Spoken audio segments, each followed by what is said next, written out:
ask, how do you say your last name, just so I don't mess it up? Sachi. I see. I knew it.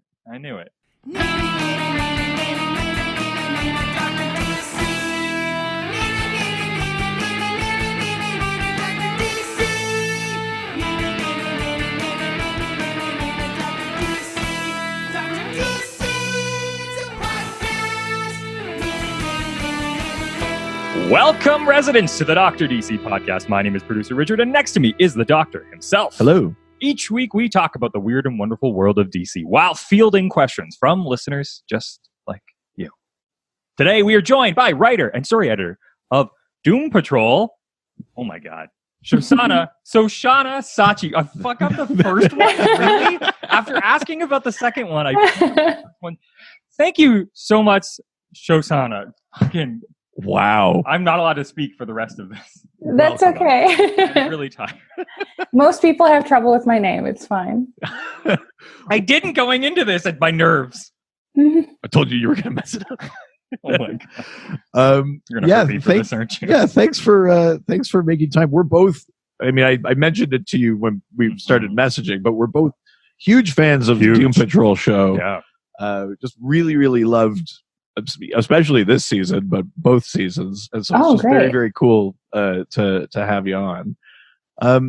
I was wondering, that's so good to hear. You wanted to introduce yourself a bit. Like, how do you get to work on a show like Doom Patrol? Where did you start? How did you get there? Honestly, I am so incredibly lucky. I'm from New Zealand. I was born in Malaysia and then moved over to New Zealand when I was a teenager. That's why I talk a bit funny. But and then I came over to the States to do my master's in screenwriting. And I did that for a couple of years. That's how I met my manager. And then I spent a year out of graduation kind of doing all sorts of like writing gigs, mostly like just short term kind of writing gigs. Like I worked on in one of those storytelling game apps called Episode. Oh yeah, absolutely. Yeah, everyone sees those ads everywhere. And then I also worked on an animated show for Cartoon Network called Power Players. Just wrote a couple of episodes. Nice. And then I got a meeting through my manager with Jeremy Carver for this show. So I'd be incredibly lucky. Definitely. I always think about how this is such a cool show to be my first writing gig. So yeah, I always count my lucky stars with that one. That's awesome. I mean, for some of our listeners who maybe don't fully know what all of the little differences in like the roles are behind the scenes of a TV show, what are the distinguishing characteristics between being a writer on a show and then being a story editor on a show? Okay, well, it's basically the same job. It's just you've got a promotion. Basically, it's just like different rungs of the same ladder. Right. So because I've been doing it, I started off as a staff writer, and then my second year on the show, story editor, and it's just kind of a leg up from where I started. Oh wow! So does that mean that that you're the one sort of like vetting things from the staff writers, or is it a real kind of collaborative group and it's just more about the seniority, like you were there for the first year as well, or how does that work? No, I don't vet.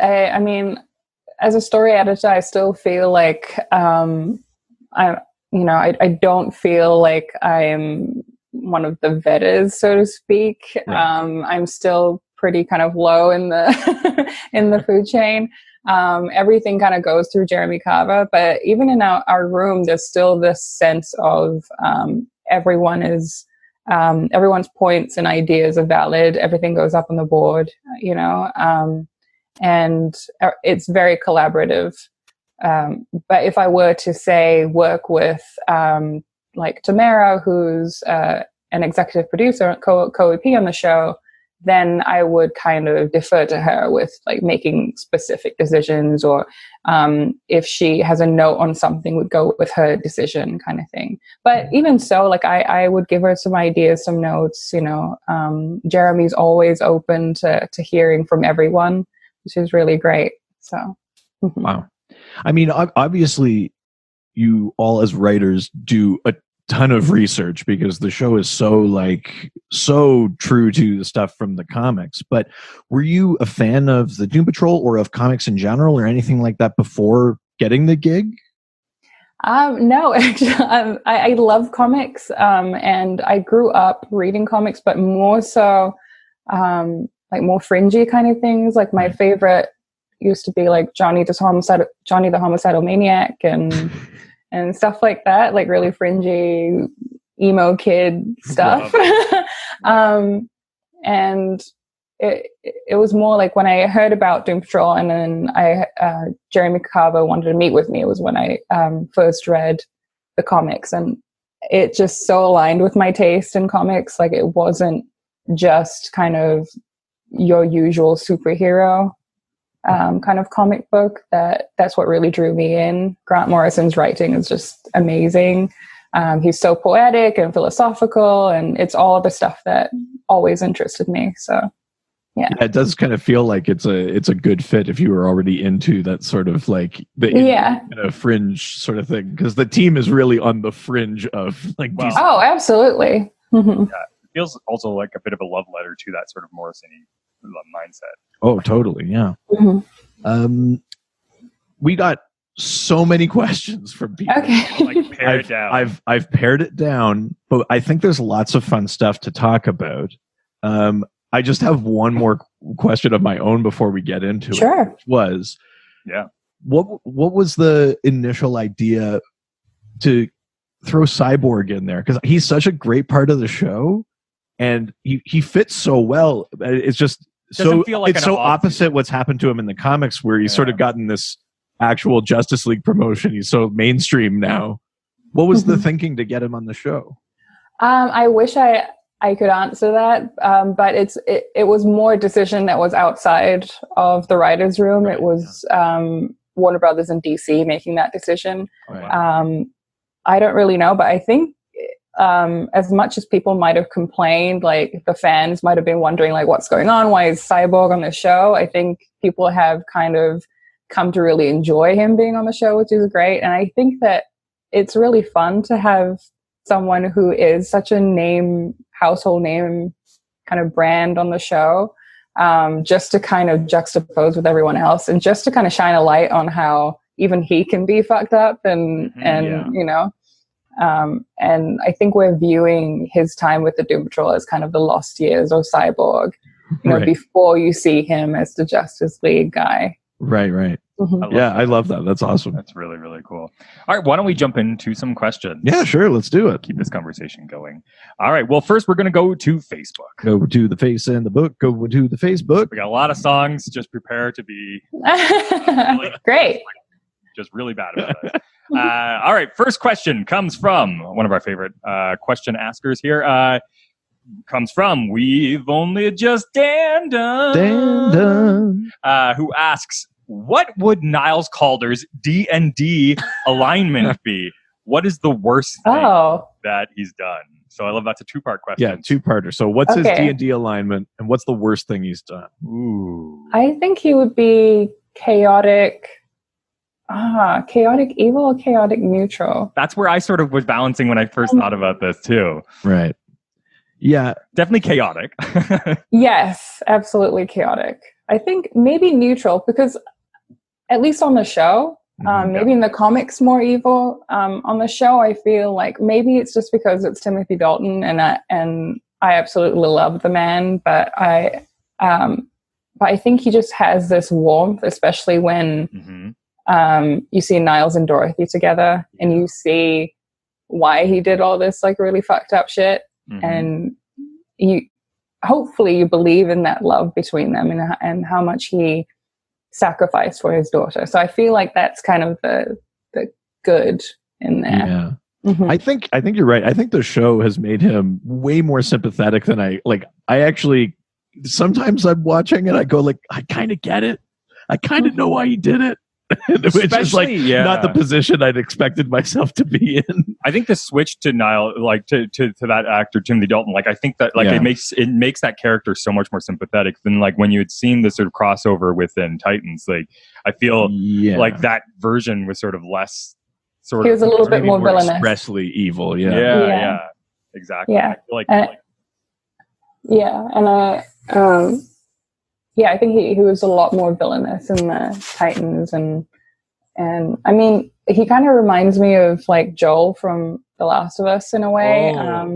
Yes. Which could be a touchy topic, but we've addressed it on our Patreon too. But yeah, that's absolutely That's true. Yeah. yeah, because you don't. I mean, like when you play the first game, I guess you don't really think about it. In the second game, you're like, oh yeah, well he loved this girl so much that he actually kind of did some not so great things, and it's uncomfortable to think about. But yeah, absolutely, and some not so good things for her, like for her sort of self-worth and growth and things like that. Like it's very sort of that chaotic neutral thing makes a lot of sense because it's self-serving in a lot of ways where it's about sort of like its impact on him and sort of what he feels is like the right morality rather than sort of maybe what's better for her or for everybody else. Well, yeah, I mean, like, and Niles in the show definitely has like he can look back and be like, "Well, yeah, that was messed up what I did to you."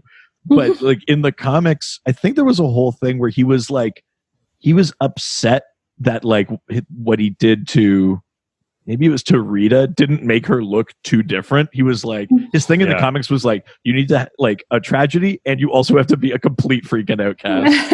And then so he was like mad that it didn't like horribly scar her or something like it did to Larry or something like that. So he's definitely more evil in the comics. What would you say, in your experience, either on the show or in the comics, is the worst thing that Niles has done? I think probably what he did to Cliff, because it also affected. I mean, it's not really fair to think that Cliff ever deserved that, but it also affected his wife, who was completely just a bystander. Yeah. I mean, I think that's why everyone kind of hates him, because he, you know, all the fans kind of hate him because he did all these things to his characters that we love. But at the same time, it's kind of that weird moral gray area. Mm-hmm. Yeah, because even the people he hurt aren't perfect, right? Like it's not like Cliff was Father of the Year and then this thing happened to him. And yeah, and that's kind of the fun thing about the show for me. Like everyone's kind of really screwed up. They've done some horrible things. Like Rita's monologue in season 1 was just like, whoa, you did what? And you know, and I think that's kind of what's really interesting is that we get to play with these characters who aren't just black and white, just good and bad. You know, they're very full of texture. They're shades of gray and they're human, you know. And we get to test the line between like how far can they go before you start to kind of feel differently about these characters or they feel differently about themselves, you know. Yeah, absolutely. I seem to remember a time in the comics where Niles had a plan to basically Doom Patrol the world. He was going to make everyone a freak. Sounds about right. I seem to remember that came up at one point, and the Doom Patrol had to stop him. He was like their enemy for a bit. Wow. Wasn't that like the bomb or something that he? It might have been the gene bomb. Yeah. It might have been in with that. Yeah, or I think it might have been right before he got his head cut off, and then he was just a head on a tray of ice. For a bit in the comics. It might have been right around then. Yeah. That's fantastic. I love that. All right, let's go to the next question. Sure. Next question comes from Joe Yablonowski, who asks, I really enjoy the show. My favorite character is Robot Man. Brendan Fraser really knocks the character out of the park. What is your favorite period with the team? I've got to say, my favorite is the early 90s when Grant Morrison was working on it. I mean, absolutely. Yeah, I mean, that one's up there. The show obviously riffs a lot on the Morrison run, but, you know, as a writer, what sort of stuff are you digging into? Is it mostly the Morrison stuff? Are there other, like, eras that sort of stood out for you? Especially with season 1, it was mostly Morrison. Mm-hmm. But I think the tone of the show, even in season 1, was very kind of, it had that kind of pop flavor to it that Gerard Way's run had. You know, it had that kind of tongue-in-cheekness that he brought to the comics. And especially in season 2, you've got the scants and everything from his run, which was really great. And but we've also done some stuff from Rachel Pollack's, and hopefully we can do more with like Coagula and so on. That would be amazing. Like the Sex Ghosts were obviously from her run. So, but I think going in, we definitely, like, Grant Morrison was kind of the framework for us. I'm glad that you brought up Rachel Pollack, because I think that was my first exposure to like Doom Patrol, even before reading. That's a wild one. Like, I mean, they're all crazy, but that's pretty crazy. I had like read some BuzzFeedy article about like crazy DC characters, and Coagula was on that one. She's like one of like the first like trans characters, and her power was, well, she could take anything solid and make it liquid, or anything liquid and make it solid. And then I read sort of that, and through like the Tiresias Wars, which was this whole thing in the Rachel Pollack run. So I think that was like my first exposure to Doom Patrol. So good word choice too for that version. Exposure. Well, yeah, with all those sex ghosts. Yeah. Incredible. Yeah, I love that. Yeah, I like the Gerard Way run too, especially because it is very like kind of pop arty. They've got like is it like Mike and Laura Allred do the art, and it's all these kind of bright flat colors, and it does feel almost like oh my god, I can't think of his name. Who's the famous pop artist? Campbell Soup. Oh, Andy Warhol. Yeah, Andy Warhol. Oh yeah. I'm literate. I know what's up. I bet Gerard would love that, because I think Warhol is like a big inspiration. Yeah. Oh, you're breaking up a little bit. Oh, are we? Sorry. Okay, oh no. Here we go. Oh, my internet We're good is now. stable. Yeah, it'll come back. It'll come back. Are we good? Yes. Okay. Yay! That'll happen. One of the many issues of being far up here is unstable internet. Yeah. All right, let's go to the next question. Sure. From Chad Bucher. Bucher. Yeah. Chad Bucher, who asks, what would be a flex you would like to see Flex Mentallo perform? Right. So for the people listening, if we haven't talked about Flex before, Flex Mentallo is the man of muscle mystery. He can flex different muscles and basically alter reality around him. That's his power is the power of muscle mystery. So is the question, what part of his body do we want to see flex, or what like reaction to flexing? I think it can be both. I think you can decide what the muscle is and what you'd like to see him do. I think I've already seen like the best one. I mean, that's and fair. Also the cupcakes and the dancing pets, that was like brilliant. So how can you, like, there's no up from there. That's already like amazing. He's so lovable on the show too. He's just such like a sweet fellow. Like he, exactly, the cupcakes, and he makes the lights turn on, and like all that kind of stuff is just so funny. I think for me the answer would be, I want to see like an eyebrow, like The Rock, right? Like an eyebrow raise. And what it'll do is it will create the ability to, like, suddenly any food that you want to eat will be in the process of cooking. Ooh. Oh. Because then you'll be able to smell what The Rock is cooking. Yeah. Wow. I'm never going to be able to follow that up. Before you said that, I was just like, oh, that's very interesting that you enjoy the process of cooking so much. You don't want to have the food immediately. Yeah. You want the sensations, and then you just memed it. Yeah, let's say it's the smarter version of that. Yeah, it's still going to take an hour, but it's on the way. Yeah. I think it would be fun to see like what happens when he flexes something like insignificant, like a pinky toe or something like that. Like, what can he like? Or the subtle like bends in reality. If he flicks a pinky toe and then all of a sudden you have like pleasant music accompanying your day, like you're just being soundtracked or something. Ooh, I like that. I think that. Oh, like just a river of hamsters just coming out. You could tell that's a writer for Doom Patrol. I like that. Yeah, River of Hamsters, I think, takes it. Yeah, that's amazing. Oh God. All right, do we want to go to the next question? Yeah, let's do it. All right, let's leave Facebook and head on over to Twitter. Twitter. That's right. And the next question comes from Adam Talking Superman, who asks, which member would you most want to get a solo series? Yeah. Ooh. Oh, that's tough. I love them as like as an ensemble. It'd be so weird just having them just on their own. That's true. That's a fair point, especially because I don't think any of them ever have.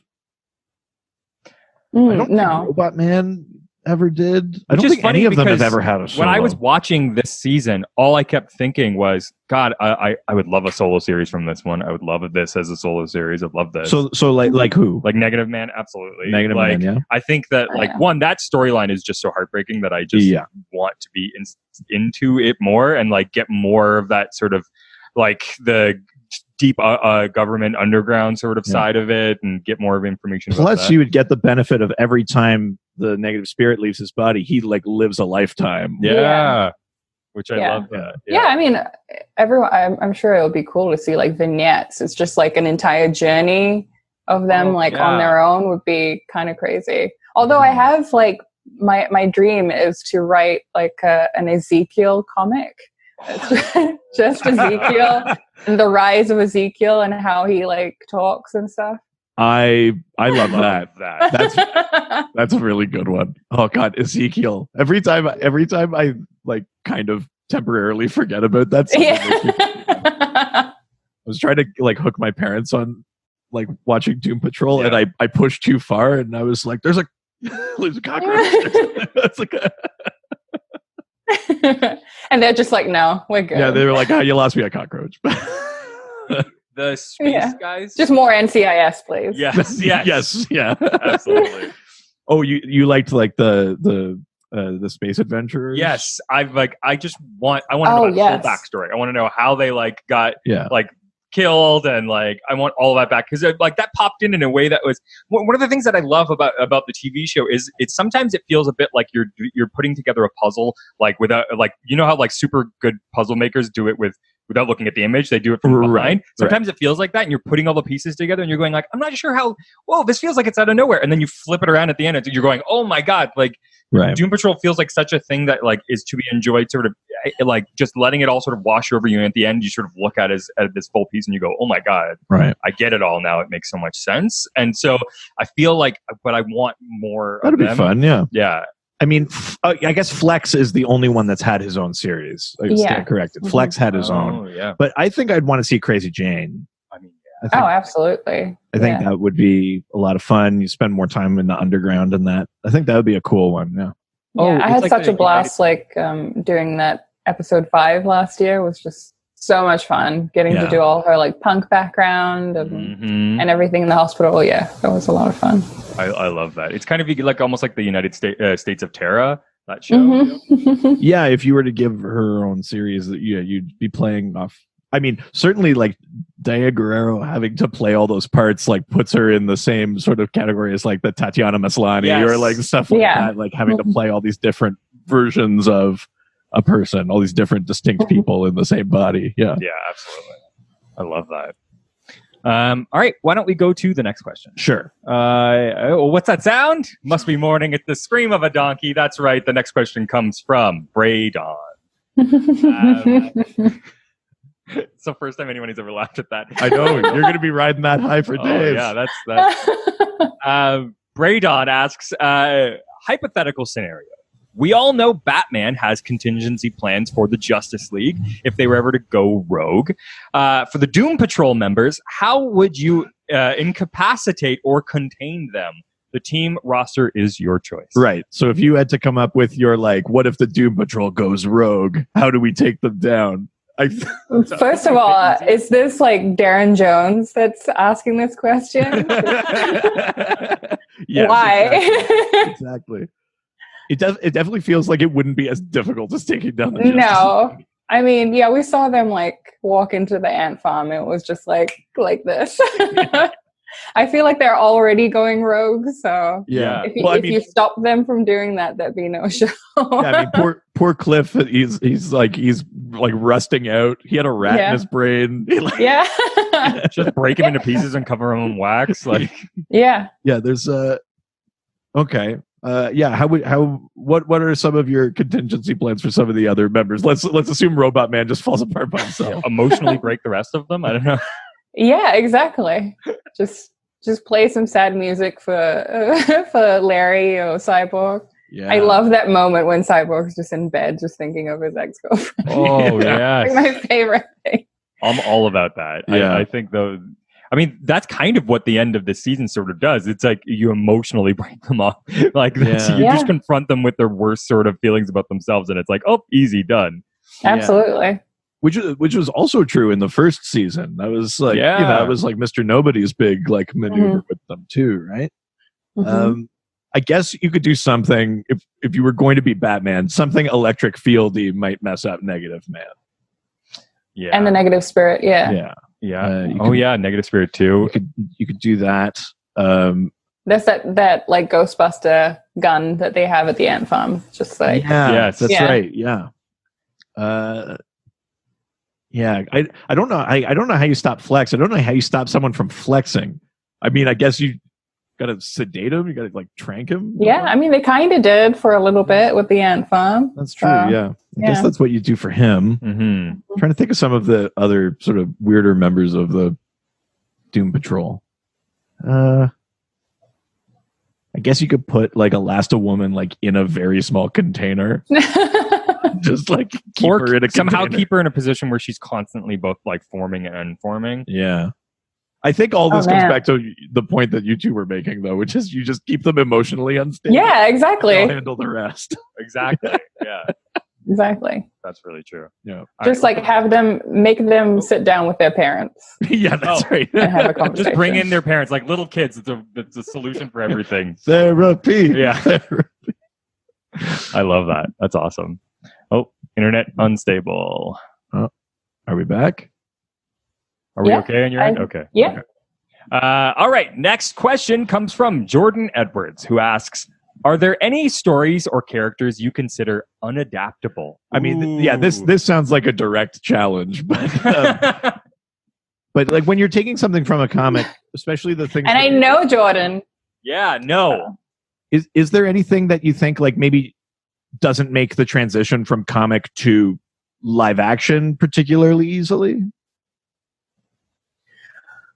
It's a tough question. I mean, yes and no. I mean, there's always going to be certain like builds, that work in the comic. You can be as like visually free as possible in that medium, which might not look as good when you try and recreate it. But we'd always kind of find a way to make it work anyway. Like we might do a different version of what you might see in the comics, for instance. So, like with the D-Creator and everything, I think we still managed, even though it's so like crazy and otherworldly, we still managed to kind of create our own version of it that works. That still like reminded you of what you saw in the comics, but like even the fourth wall breaking stuff in like the first season, the right? Mr. Nobody stuff. I mean, like it all. Yeah, stuff like I mean, again with Mr. Nobody, like in the comics, he's just like a shadow. Yeah. But so you couldn't really do that on screen and make it kind of look believable or right. But where they went with it with the CGI build, that still worked, and that's still I think it super effective. Yeah, God. Yeah, I mean, when you think about it, like what has actually made it to screen, I don't know if there is such a thing as unadaptable anymore. I know, yeah. It's not really in a situation. Yeah, we'll kind of find a way to do something. Yeah. Unless there's like mega racist guy or something. Like, stuff like that we don't want to do. But yeah, absolutely. Why don't we move to the next question? Let's do it, yeah. Next question comes from Damien. Oh no. Not Damien, like this. Who asks, is there a definitive list of Crazy Jane's personality with pictures and details? Same for Dorothy's imaginary friends. I mean, if you go to like the wikis, people tend to keep track of what has shown up in the comics. Yeah. It might not be the complete list if not all of them have shown up. But people do tend to keep a track of that. For the show, do you keep like a master list? Do you have like an actual filled out like map of the underground and like that sort of stuff for like in the writer's room? Or Well, we have a map that sits in in the sets in Atlanta. I don't think we have it in the writers' room, but we have a master list of all the personalities of Jane. And like you said, like some of them haven't even shown up in the comics, but they exist. Yeah. And the same with Dorothy. We don't have. I mean, with Dorothy's friends, we went in a little bit of a different direction. I'm sure you've noticed with who we decided to portray.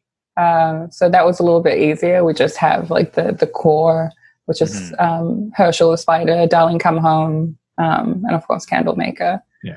So, and we also added Manny. Right. Yes. Right. Yeah. Yeah. Yeah. I think the list for both of them you can find on like the fandom wiki for DC. For sure, yeah, absolutely. But again, it's one of those things that'll always change. Or a new writer will come in and there's not like a say single like, creator. by the way, there's a secret 65th personality, or like there's always like something else that comes along. I don't know if there's a definitive list of all 64 personalities. Because I don't know that there's actually 64 on the list. Yeah, I think you're right. Yeah, they say there's 64, but you haven't met them all. No, exactly. No. Yeah, which is I think pretty true of DID and how some personalities might not be as formed as others, and they might just kind of be. They might come out at a different time. They might wither away at a different time. So. I think that's a very Morrison-y kind of thing to have done, because he wants people to take it and do something else with it later. Like even when he made the map of the multiverse, there are 7 Earths that he said like, I don't know what's going on here. He just said they're mysteries so that other people could come in later and do what they want. So I think that's kind of a him thing too, like so that he doesn't have to like, I don't have to come up with everything. It can live beyond me kind of. Exactly. Yeah, which I love. I think that's great. All right, let's go to the next question. A really positive name here. Nothing will fundamentally change. Wow, grim name. Yeah, geez. Who asks, what character from any of the past incarnations of the team who's not already on the current one would you bring back? Ooh. Let's say for the comic or for the show. Yeah. Who's a character that you'd be interested in seeing back in some way? Seeing do you mean like a character we've had on the show that we want to see again, or never or someone who's been like in the comic books, in the sphere of the Doom Patrol? Like I think it would be cool, just even in the comic book, let alone the show, to see Coagula show up. Maybe because that was my window to Doom Patrol in the first place, but I think like I want to see Coagula. That I think it'd be cool. Oh, absolutely! It would be neat to get her in there. Yeah, I'd love to see Coagula. I'd love to see Codpiece. Oh, yes. Yeah. That would be fucking hilarious. Who else?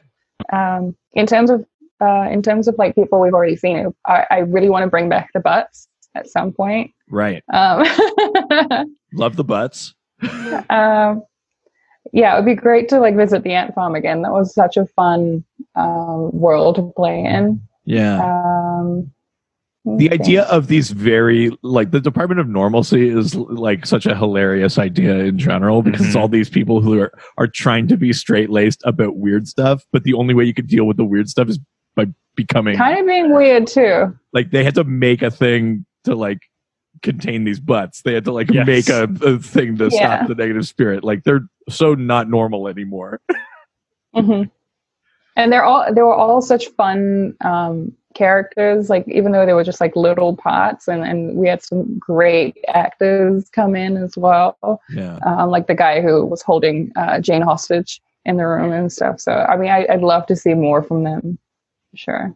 Yeah. Are there any characters from like Doom Patrol past from comics or anything that you'd want to see show up? For sure. I would love for another bump into Teen Titans. Right. Yeah. I mean, they have this sort of shared history with the Titans. Not just that Beast Boy started on the Doom Patrol and moved to Titans, but in the comics for a long time, for a bit at least, Robot Man kind of went the other way and went and teamed up with the Titans for a bit in the comics. It'd be a cool way to sort of like have like a huge like sort of pinnacle, like peak in like a future season or something like that, where they have to come back together. I mean, they do it with the CW shows, which would be kind of cool to be able to sort of do that. I mean, it'd be really cool to do like a big crossover event with like Swamp Thing, because like, comic or show, I would also really like to see Element Woman. She was like briefly on the team in the New 52 in the comics. Basically is a version of Metamorpho. I think it would be cool to have her in there, because that totally feels like it fits like the Doom Patrol, right? Where you kind of feel like you're a monster, but you have this incredible power, but you don't know what to do with it. Yeah. I think that actually, I'm just thinking about the old Doom Patrol as well, where we kind of saw them in 106. Yeah. That would be cool to kind of get a deep dive into them, and I love that. Yeah. With Celsius and Mento. I mean, we've gone to say, Yeah. why can't we do some time travel, bring the old ones to the future, or bring the past ones to the past, and then you find out that like they had like part of their past was them going from the future to the past to like that old everything's an open door. Yes. That's the best part about comic book stuff, is there's no restriction really. Well, and Doom Patrol specifically too. Yeah. It's so weird that you can do anything. Yeah. I love that. I love those ideas. That's great. All right, let's go to the next question from High Top Alex, who asks, do you think writing characters that spend a great amount of time collectively working through their trauma helps writers and creators work through their own? Wow. Okay. That's a super loaded question we'll throw over to you. Yeah. I think so. Absolutely. I think it's testament to the fact that it's a very, we have a really great writer's room, and it's a safe space because we share a lot in the room. And I think that comes through in the writing, and especially when we deal with difficult topics. And we share a lot of our own experiences with those things. So I think so. I think even like coming down to for the parents in the room and how they deal with certain things with their children growing up. And, like I think a lot of people in the room have identified with Dorothy, with their own childhood, as well as how they're kind of becoming parents now. Right. And yeah, I think that's kind of helped. Or it's brought up things. Well, I mean, that seems to be a big part of this current, like the season 2 in particular, right? Like Rita's dealing with a lot of stuff about her mother. Obviously, there's the Niles and Dorothy, Cliff and Clara, Larry and his family. There's a lot of like family stuff. Even Jane, all of the stuff coming back to Kay and all of that. Like family seems to be like a pretty big piece of the puzzle in that season. Yeah, absolutely. And we can all relate to that, obviously. Yeah. We've all been kids. Some of us are parents. So, I definitely think that helps us, if not at least, allows us to be open with our experiences. So it does feel like the show is very, has a very sort of like compassionate, sympathetic, outlook, even though weird crap is happening and horrible things have happened to them. It does feel like even when it's tough or hard or difficult or whatever, like it's trying to move in a way that is like more open or honest than like a lot of other shows where it would just be like cram it down or like stuff like that. Oh, that's so nice to hear. Thank you. This season, especially for me, I think a huge piece is the family. A thing that keeps going back to me, sort of looking back on everything, was this sort of there's like a dialogue and a conversation about like there's female empowerment, which is a huge thing throughout the whole thing, like agency, and like I think there's this whole conversation about like what feels like, from my perspective, like the female experience and things like that. Like one, like people wanting like women to stay like in these specific roles, like you're getting sort of the child thing where it's like you're not allowed to grow up, or like you have to be this sort of like idyllic woman in this specific look, right? Like you have to like stay Rita, in your place, but like Rita, but also Jane, and that sort of experience, and like taking control of like your own sexuality, but like not through the lens of like the male gaze and things like that. Like there's this like whole conversation about like the female experience that goes through this more than even the first season. I think that like was really profound to me, and I was like, oh my god, like you're having this conversation on so many different levels. Like even with Cliff's daughter making the choice like consciously to like re-engage with her father and making the decision not based on what her parents are saying to her, but not because he like forced his way into her house. No, it's about like having agency and making decisions for yourself, and it's just like you're talking about like the growth cycle and like and the flip side of it too. And I think I said it online, and it was, I think Flex Mentallo is maybe like the pinnacle, like positive male role model on TV. He's like the most caring and compassionate. He is in no way like denigrating or dismissive. He doesn't even punch problems. Like everything he's got the size, everything that's masculine about him is used in such like a not toxic way. Well, the things that are masculine about him are not the things that you would think. You look at a guy huge and muscly like that, and the thing that are actually like masculine about him is more about his connection to like sensitivity and like like he's engaging with like a woman's sexuality, but without like being like actually physically active. I mean, it's really interesting. I mean, that he's kind of like that in the comics, but like that must have all been very like conscious decision making on the part of the writers, right? Yeah, of course. Yeah. Definitely like dealing with something that was so I guess sensitive with, you know, that scene with Rita and him, and we wanted it to be very non-exploitive. It's not about him, it's about her. So that's kind of where that came from. And I think he's that kind of guy anyway. And a lot of the decisions that we make really come organically from who these characters are. And they're, you know, they're all non-exploitive, even Cliff, who might have had some toxic masculinity back in the day. The nice thing about his character is that even though he might still make certain mistakes, he might still be a bit of a guy's guy. He wants to learn, and he wants to, and he's very accepting, and he wants to become better. So I think it's great on both kind of feminine as well as male issues. Absolutely. Yeah, 100%. Totally. Especially that, I love that scene though with Rita, because it kind of plays on that joke of like a woman engaging in her own sexuality is going to make the world end. Like that sort of, I kind of love that sort of tongue-in-cheek thing about that. That's so funny. Yeah. I mean, that's a fantastic episode in general. Anytime the Dannysons show up.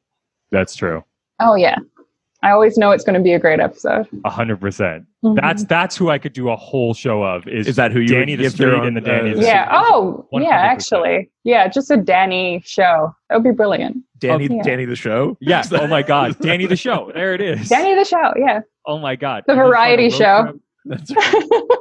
Just a road trip about like positivity and inclusion. Yeah. I'm 100% into that. Yeah, that's fun. I like that idea. Yeah. I feel like that's just Queer Eye, right? Oh, that's beautiful. I was just like, wait, this already exists. It's like just a group of like sex positive guys. Yeah, let's say there's 5 of them, and they each have a specialty. Yeah. And they're all it's a super positive show, and it just 100%. Makes you feel good. Oh my God, that's incredible. If we could somehow combine that with the Great British Bake Off, would be set. Right. Oh my goodness, world peace. Yeah, it's we solved it, guys. We solved it. I love that. All right, let's leave Twitter and head on over to Instagram. Now we're going to Instagram, take some questions and answer them. People ask questions on Instagram? Oh yeah. We go all over the internet. We get questions from everywhere. Yeah, it's great. LinkedIn as well. No, but we could. LinkedIn. Yeah. That would be really funny. Oh, what do you think Robot Man's job would be if he had like 2 years of post-grad marketing skills? All right, first question on Instagram comes from the real Josh Gill. Gill. Who asks, Danny the Street or Danny the Van? What's your preference in the show and in the comics? Right. Currently in the comics, Danny is an ambulance. But he's obviously been a brick. Okay. He's been a whole street. He's been many things. in an old British like alleyway. Yeah. What's your preference? What's your favorite kind of version of Danny, or like the way he incarnates himself? So far that we've seen on the show, I love Danny the Street. I mean, the cabaret is just such an iconic image now, especially in our show, and how Tom, the writer who did episode 8 last year, I think how he introduced Danny to us, Danny the Street, and the cabaret was just so rich and full and exciting and colorful. I think that's kind of the Danny I always think about. Yeah. And we obviously brought that back, even though he was a brick. We still had Danny's essence at the party that became the cabaret. And I think that's always the cabaret might always be a mainstay, even though he might take a different shape. Right. So I love that. Yeah, I mean, I think Danny the Ambulance was sort of a fun thing in that Gerard Way run because it also was connected to the character Space Case, right? Which is Danny's daughter, who was a fictional character in the pages of Danny Comics, who then was made real. But then she could drive Danny, and then they could like drive through space and time. Yeah. So like there was like it was almost like a team up, like they were like megazording and like becoming like something special together, which is sort of fun. But I think it's hard to beat like the image of a sentient street. I think that's just too fun, right? Yeah, with the smoke speaking to you and the letters on the windows and just all the little shop lots as well. It just going to that set is like Disneyland for me. Yeah. It's so it's so like idyllic. It's perfect. Yeah. I like just Danny the Brick. Danny the Brick. Yeah, I know. Just I want to get that I keep thinking about getting that as a tattoo now. Is just getting Danny the Brick. Oh, you should. It's so good. Do you guys have any Doom Patrol tattoos? I don't. Not yet. I don't yet. I know. That's definitely on the list right now. Yeah. That's a huge one. Danny. I've seen one so far. I've seen one Doom Patrol, like Larry Trainer. Oh, really? Before, yeah. And it's Larry Trainer from our show, which is really cool. So that's really neat. That's pretty cool. I like that. Yeah, I love that. God, I don't even know what I would get if I was getting a Doom Patrol one. I'd have to pick a favorite or something. Which I think it would be Flex. Actually, I don't. Yeah. Hard. I mean, especially because you could do that sort of like traditional style there too, because it matches sort of. Well, and you can get the words "hero of the beach" like in the comics. Oh yeah. Like, which would be ironic on a body like mine, I guess. But okay, that's even more of a reason. Flex is in us all. It doesn't matter what you look like. That's right. Yeah. The biggest muscle he could flex is his heart. Yeah. Oh. Stop trying to campaign for a job on the writing staff. Absolutely, I love that. All right, let's go to the next question. All right. How apropos this next question comes from Cursed Blob. Rita? Oh my god. Who asks, I really want to start reading Doom Patrol comics since I love the show, but I never know where to start. Do you have any recommendations? Ooh. I mean, as someone that had to jump in. Yeah. What that's a really tough one, I feel like. Because no matter where you jump in, it's always going to feel like you're running to catch up with the story in a way. Yeah. I think the show almost kind of does that a bit too, but like in the most comforting sort of way. Mm-hmm. Yeah. A lot comes at you all like at I once, feel like I started the second season and I was like, oh, what's going on? And I was just like, oh wait, okay, I get it. All right. I think you're right. I think the key a little bit is patience. Like you're not going to pick up one issue and be like, oh, I get it. Let's move forward. Yeah. Like you got to get a few in. You'll catch up. They'll catch you up slowly. Yeah. I think maybe Grant Morrison would be a good place to start, just so you get everyone's kind of backstory as you go in, you know. Yeah. I think that Morrison one makes sense because it's sort of the same kind of deal as like the Alan Moore Swamp Thing, where like the title was kind of waning and then they brought Morrison in to basically save it at like issue 18 or something like that, which was sort of like what happened with Moore and Swamp Thing. And then it kind of got reinvigorated and turned into something else. Yeah. I think I don't necessarily like doing it this way, but there's a couple of interpretations that I think you can stay away from. The big one, I think, is the John Byrne Doom Patrol series that basically tried to retcon out all of the Morrison, all the Rachel Pollack, everything like interesting that had happened to the Doom Patrol, and kind of was almost more like a like sort of traditional superhero-y kind of comic, I think you can avoid that one. But there's such different eras. The original stuff is weird but kind of superhero-y. Yeah.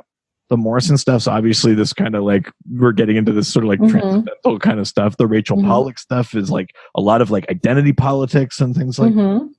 The Gerard Way stuff's really pop arty. I think you can almost just go by like, who's the creative team? When did they start? And then you can start there because they're so different from each other. Yeah. Right? Yeah, I think so too. New interpretations too. Yeah. Have you checked out any of that Gerard Way one? No, it sounds really interesting. I think you would like it a lot. Yeah. Absolutely. I'm super into that. All right. Why don't we leave Instagram and head on over to Reddit? Okay. Where everyone's Reddit as well. I know. Yeah. So this is our last place and our last sort of series of questions here. This is a 3-part question. All right. From Iceman 2681, who asks, is there any explanation in universe or otherwise for the team's random appearance in Doomsday Clock? Next part of that question, have they been known to show up for the big team-ups and crossovers before that? And then also, was the Doom Patrol really going to throw down with Dr. Manhattan? That would have been dope to see. Okay. First part. The Doomsday Clock comic was this thing where we were bringing Watchmen and DC together, right? Yeah. Dr. Manhattan's been messing with time. When they figure out that Dr. Manhattan is like on Mars, there's this montage of pages where you see all these different DC teams taking off into space. You see like the Bat Family in one thing, you see the Justice League, you see, the Teen Titans, you see the Doom Patrol. They're in a spaceship flying to the moon. So I guess presumably they are going to try and throw down with Dr. Manhattan. You don't really see it happen when that confrontation actually occurs. But technically, I believe Doom Patrol would. They'd do it. Yeah, what bigger Doom could they be waiting for? Now the bigger part is like, do they show up for the big team ups and crossovers?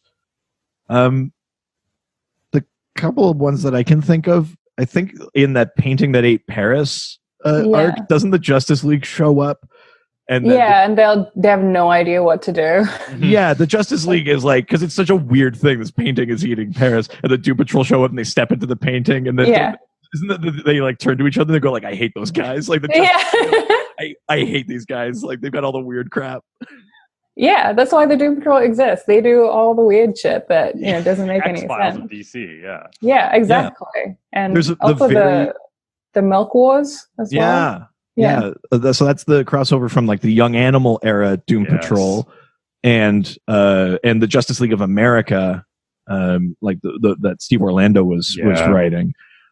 That's a great team up. And at the end of like the first issue, the Doom Patrol, I think, says something like, "Listen, we deal with the weird stuff. You guys go back to your day." And they go, "No, we want to help." And they go, "All right." But like, it's like, you're going to be out of your element, Justice League. I love that. It's such a good story too. Yeah, it's so much fun, and you get to see all these kind of crazy characters like Mr. Nebula and like Manga Khan and stuff like that. I do like Milkman Man. Yes. Yes. That's a fun character. I love that. I just want to come back to something that Shoshana had brought up, which is we see the original Doom Patrol in the show, right? With Celsius and Mento and that. And in the New 52, when they had rebooted everything and like it was a brand new universe, you see the original Doom Patrol get unceremoniously killed during Forever Evil by the crime syndicate. It's like Scorch and Celsius and maybe Mento and one other one. You see them all like really like unceremoniously killed. Yes. And then later the new Doom Patrol with Robot Man and Negative Man and Elasti-Woman show up. Yeah. But yeah, I don't think they cross over a lot, but were they really going to throw down with Dr. Manhattan? I mean, presumably, I don't know why else you'd be flying to space. Like, I don't think they were flying to watch. Yeah, I believe they would do it just because they have no idea. They have no filter. They will just like, I can just see Robot Man being like, "You know what? Yeah, you're a fucking dickhead and I'm going to hunt you." and just get vaporized. Oh you know? yeah, 100%. Yeah, I mean, I'm definitely. I mean, I'm even hearing it in like Brendan Yes. Fraser's voice Yeah. now. It's just like, "Hey, blue dick." Yeah. Yeah. Oh yeah, that would definitely be some like, why is he even wearing any pants? Yeah. Did you know that? Like, I love that. Oh my god, I love that. Yeah, that's pretty funny, actually. Genius casting. We were plan. robbed. I would say we were robbed. Yeah, that's so fun. I think that's great. Well, that was the last question. All right. But before we let you go, we have one more thing to do. We've got our favorite game to play. All right. oh, okay. So our favorite game is called Can You Guess the Name of the Character based on how someone who doesn't read comic books describes that character to us. Just roll Oh off no.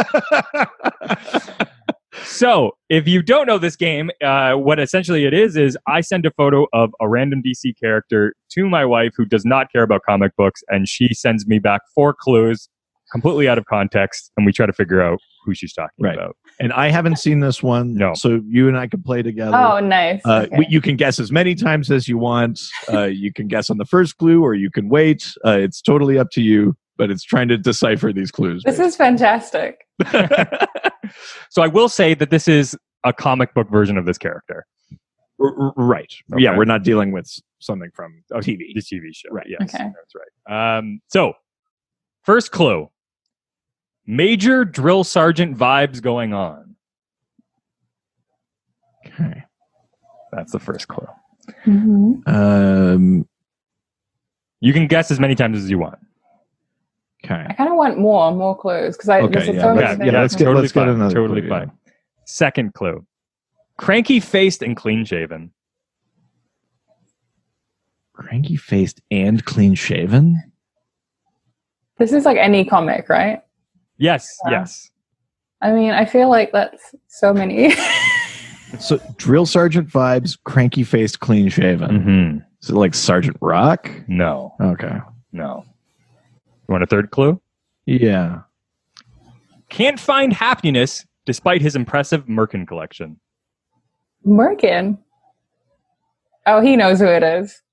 Well, I'm sure, now I have to go to like the weird catalog in my head, like where you can filter superheroes by pubic hair, which is like a way I'd never have to think about them. It's just, Yeah, at first I was like Judge Dredd, and then it was like Merkin. I don't know about that.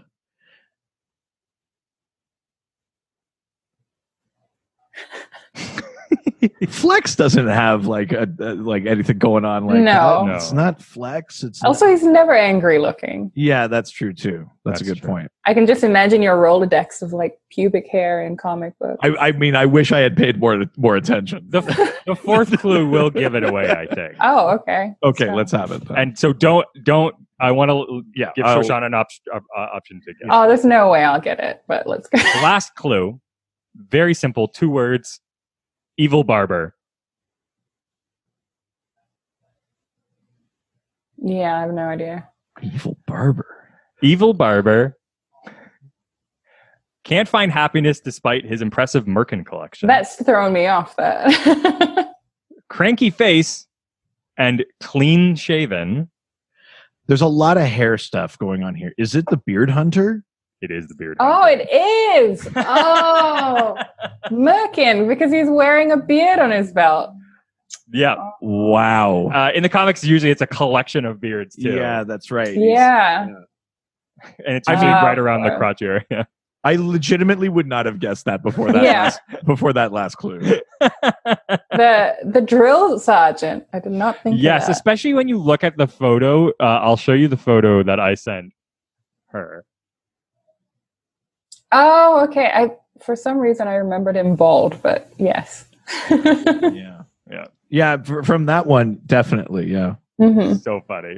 Wild. Absolutely wild. That's right. That was everyone's favorite game called Can You Guess the Name of the Character based on how someone who doesn't read comic books can describe that character to us. Wow. Yes. Our beard hunter is very different What? too. Yeah, thank you so much No for taking the worries. time to talk Doom Patrol with us. Of I course, mean- it was really fun. Not that it means anything coming from us, but like, holy cow, great work. Yeah. Oh my God. Yes. No, it means so much. You guys don't get it. Like I'm so glad every time someone says that. First of all, that someone says they watch it and they know what it is. And then when someone says that they love it and they see themselves in it, that's exactly what we live for. And well, and I mean, just it's so impressive too. I know we talked about it, but it's just so impressive to take these things that before this show I would have said could not be adapted to TV, or that TV would never let happen, or that it the president of TV would never let this happen. The president of TV. We showed him. Yeah, exactly. No, it's amazing. Love that show so much. Thank you for coming to talk about Doom Patrol. Is there anything you want to plug? Places people can find you online, other projects you're working on, anything like that? Just please get everyone to watch Doom Patrol. So hopefully we can have another season. That would be super great. Get your nan, your mom, your dad to watch. Yes. And follow me on Twitter. Awesome. Terrific. Thank you so much once again. This was great. This was a lot of fun. It was so much fun, you guys. Absolutely. It's the funnest interview I've done. Oh, what? Thank you. Oh, wow. That's very, very nice. Oh, my God. Yeah, I think the juxtaposition of this show and your show will make your show look even better. So it's great. Yeah, that's right. All right. Thank you, guys. Thank you. Have a nice day. Thanks. You too. All right. Bye. Bye. So we would love to hear from you residents. Maybe about this episode. Do you have any other ideas of characters you would love to see come into the Doom Patrol universe? Maybe you also have a question for a future episode. Do we have an episode we can talk about? A future episode that's coming up. We're going to be talking Smallville. Oh my God! Really? Somebody save me! We're doing a Smallville episode. Yeah, it's happening. Oh my God! Yeah, break right through. Oh my God, somebody save me. Yeah. No, don't save me because I want to enjoy this. That's right. I'm trying to think of other things that were on that like Smallville first 3 seasons soundtrack. Yeah. If I could, then I would. Oh yeah, 100%. Yeah. It's got to be some. That was such like a high school soundtrack for me. Literally, the Smallville soundtrack was such a high school soundtrack for me. Yeah. Gotta get some Train on there. Oh yeah. There was a lot of good stuff in there. But yeah, the episode's not exclusively about the soundtrack, but feel free to throw that in there too. But yeah, we're doing a Smallville episode, so send questions about that. Of course, definitely. Please, absolutely. So you can do that through our various social media platforms available, such as our Facebook. Dr. DC Podcast. Wow, shouldn't have drank before you did that. Easy. Yeah. How many of those have you had? None of your business. Twitter at Dr. DC. Instagram Dr. DC Podcast. Email drdcpodcast@gmail.com. Jump on that subreddit r/Dr_DC. The doc phone is always open. 208-917-3238. That's 208-917-DCEU if you're nasty. If you're nasty. Oh yeah. If you're too nasty, the sex men come and get you. Oh yeah, don't be too nasty. Yeah, absolutely. Yeah. Just a medium amount of nasty. That's what we want. I just had I made the worst pun in my head. What is it? I ain't afraid of no chodes. Oh, no, that's not good. Nasty neutral is what we're looking for. Yeah. That's your D&D alignment. Yeah, there's good. There's nasty good, nasty bad, nasty neutral. Yeah, lawful, and then true. Lawful, nasty? True, chaotic, and nasty. Yeah. And then good to evil. Yeah. I like lawful nasty. Lawful nasty.